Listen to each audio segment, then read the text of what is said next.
अमित शाह जी के बारे में मैं कहना चाहूंगी, जो कहते हैं वो करते हैं, लेकिन जो नहीं कहते हैं जरूर करते हैं।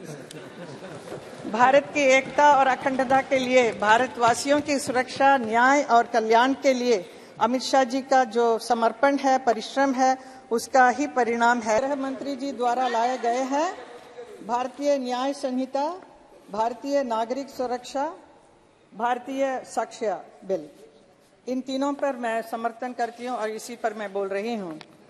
महोदय, सेंचुरीज ओल्ड जो कानून Indian penal code 1860, the code of criminal procedure 1973 and the Indian evidence act 1872 आज इस न्यू इंडिया में बिल्कुल इररेलेवेंट है। ब्रिटिश ईरा के लॉस अपने शासन को मजबूत करने के लिए और रक्षा करने के लिए बनाए गए थे। आज वो कांग्रेस अंग्रेजों के इस कानून को बदलने वाले, नए कानून बनाने वाले इन तीनों बिल लाने के लिए मैं गृह मंत्री अमित शाह जी को बहुत बहुत धन्यवाद करती हूं। नया भारत अब विकसित भारत की दिशा में जा रही है, आगे बढ़ रही है। एक और जहां मोदी जी देश का नाम दुनिया में आगे लेकर जा रहे हैं, वहीं हमारे गृह मंत्री अमित शाह जी देश में न्याय, शांति और सुरक्षा सुनिश्चित करने के लिए अथक परिश्रम कर रहे हैं। नए कानून में पेनाल्टी का जो प्रोविजन किया गया है, अपराध और स्पेशली महिलाओं के विरुद्ध अपराध करने की सोचने पर भी अपराधियों के रूह कांपने लगेंगी। नए कानून के तहत गैंग रेप के दोषियों को 20 साल की सजा या आजीवन कारावास की सजा सुनाई जा सकती है। अगर दोषी 18 साल से कम उम्र की बच्ची के साथ ऐसा करता है तो उसे मृत्युदंड देने का प्रावधान किया गया है। आम इंसान को एक क्लिक पर मुकदमा की जानकारी मिल सकेगा।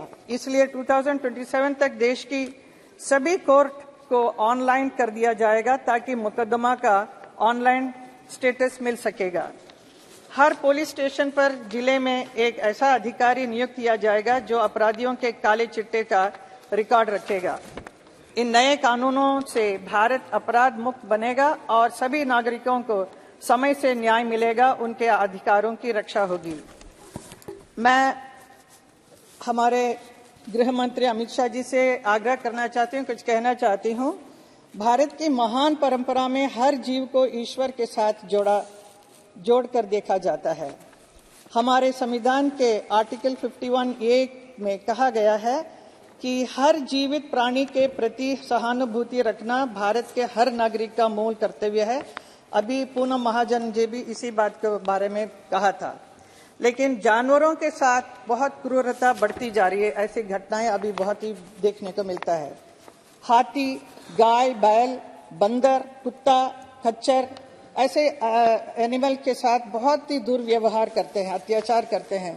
खास तौर पर पेट एनिमल्स को घर में रखकर भी उसके साथ ऐसे व्यवहार करते हैं कि बहुत ही दुख होता है। हम एनिमल लवर्स को we feel absolutely very sad about it. तो ये इसलिए हो रहा है कि इसके ऊपर कोई स्ट्रिक्ट कानून नहीं होने की वजह से, जो 63 इयर्स के पहले जो कानून बनाया था उसके हिसाब से 50 या 100 रुपीस पेनाल्टी लगता है जो ये क्रूरल्टी करते हैं एनिमल के ऊपर, इनके ऊपर। लेकिन इस एक्ट को बदलने के लिए मैं आपसे आग्रह करती हूँ। जानवर अपने अधिकार तो नहीं मांग सकते, हम ही लोग उनके लिए बात कर सकते हैं। मैं पार्लियामेंट में भी इस विषय को पहले भी उठाया था और पार्लियामेंट के बाहर भी मैं पेट ऑर्गेनाइजेशन के साथ जुड़ी हुई हूँ। प्रधानमंत्री जी को भी मैंने चिट्ठी लिखी है। मैं गृह मंत्री जी से कहना चाहूंगी कि जिस प्रकार सिटीजन्स के राइट्स को प्रोटेक्ट करने के लिए, जस्टिस इंश्योर करने के लिए क्राइम फ्री भारत के लिए नए कानून लाए हैं, उसी प्रकार एनिमल के राइट्स को प्रोटेक्ट करने के लिए, जस्टिस इंश्योर करने के लिए और crime against animal free Bharat के लिए prevention of cruelty to animal act 1960 में बदलाव कर एक नया एक्ट लाया जाए ताकि एनिमल के खिलाफ क्रूयल्टी पर रोक लगे। अमित शाह जी के बारे में मैं कहना चाहूंगी, जो कहते हैं वो करते हैं, लेकिन जो नहीं कहते हैं जरूर करते हैं। भारत की एकता और अखंडता के लिए, भारतवासियों की सुरक्षा, न्याय और कल्याण के लिए अमित शाह जी का जो समर्पण है, परिश्रम है, उसका ही परिणाम है कि आज हम प्रभावशाली भारत देख रहे हैं।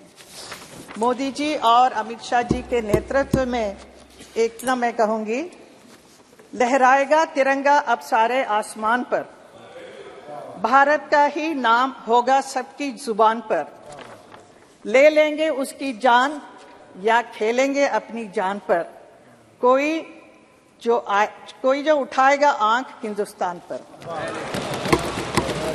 धन्यवाद। माननीय